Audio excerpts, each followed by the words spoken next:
All right, so this is information from your guided workbook, and it's page 5 through page 8 in your guided workbooks. So this section is talking about functions, and functions are a relationship between quantities where you have inputs and outputs. We also talked about one-to-one functions, which mean that you will only have one value for every inputted value.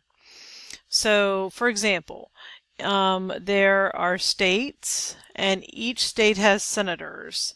So would this be a function? And the answer is no, because some states have 2 senators. So this would be one thing with 2 results, or one input with 2 outputs. Now if we reverse it and we say, what about the senators in the states? So every senator only represents one state. So this would be a yes, because there's only one senator for every state. So states and the number of senators, that's what we refer to as a constant, because the number of senators doesn't change for all of the states in the United States. So that would be a constant value. Okay, so people and anyone that they've been married to. So this is, for example, me and who I've been married to, or you and who you've been married to. So this would be a no. That's not necessarily a function, because there could be a person who has been married to more than one person. So they got divorced and they got remarried. So that would be a no, because it's possible that there could be multiple people that they've been married to. People and their number of spouses. So you could think of this differently in the sense that your spouse is who you're married to right now. So we're going to say yes, that is going to be a function, because usually each person is only married to one other person.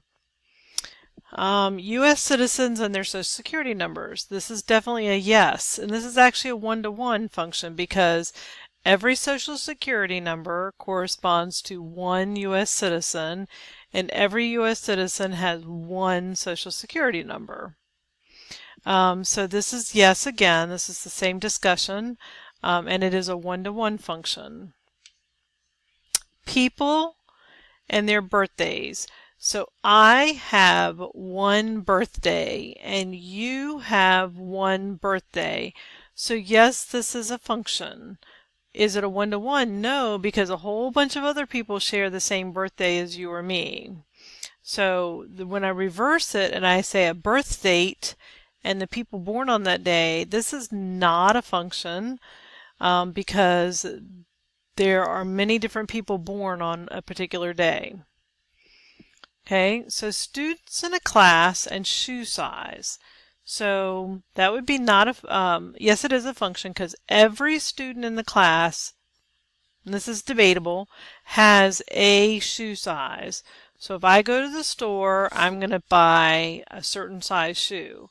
Now, I agree that there's a possibility that if you look in your closet, you might have different size shoes depending on the type of shoe. But for the most part, every student has a shoe size.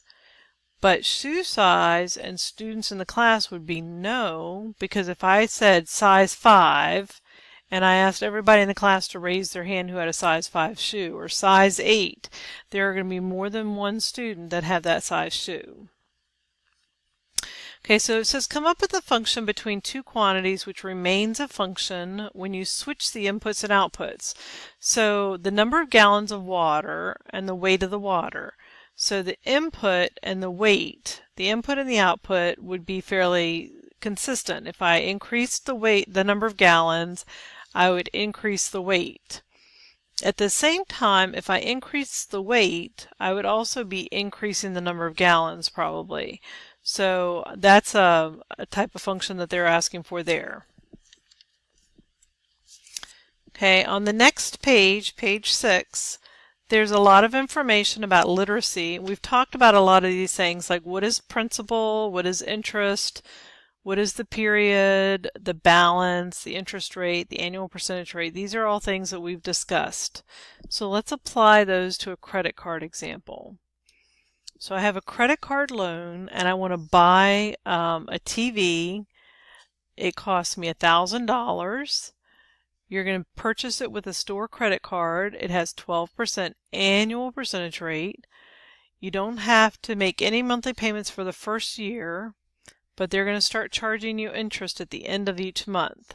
So they're going to keep charging you interest, but you're not going to have to pay any money back for a year. So the principal is the $1,000 that you borrowed. What is the monthly interest rate? So this is the annual percentage rate. I want to know the monthly, so I'm going to take the 12% divided by 12, and I get 1%.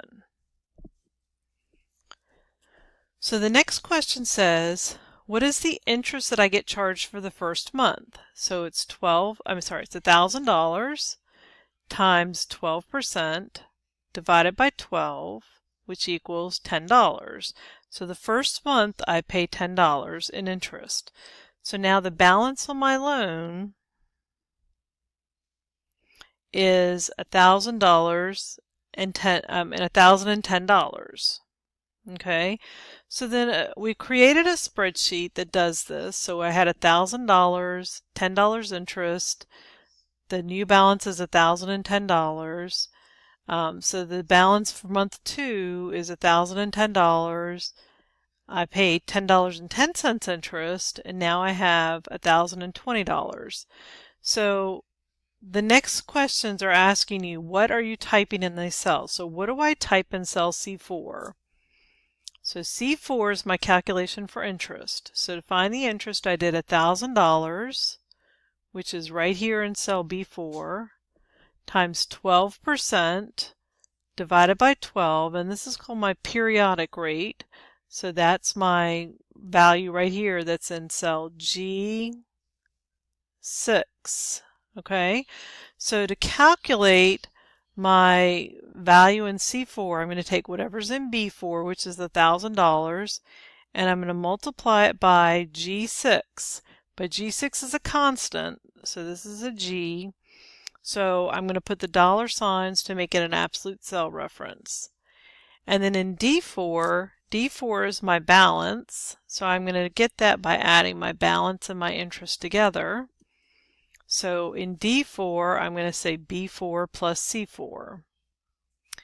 Number 7 is asking you which value is an absolute reference. So the absolute reference is the one that has the two dollar signs. So that would be this first formula here. That's cell C4. All right. So the next couple questions are asking you, why do we need to fill in the second row before we fill the columns down? So what happens is the formula in cell B5 depends on what you had in D4. So you have to make sure you fill in B5 before you can start filling things down. So you have to fill in the second row before you can fill it down. So if you go through and if you calculated the spreadsheet, at the end of a year you would owe $1,126.83. And you can test that with your spreadsheet if you wanted to. So what is the APY? Remember, that's your annual percentage yield. So the annual percentage yield, you're going to take the amount that you ended up paying back and subtract how much you borrowed. So I ended up with $126.83.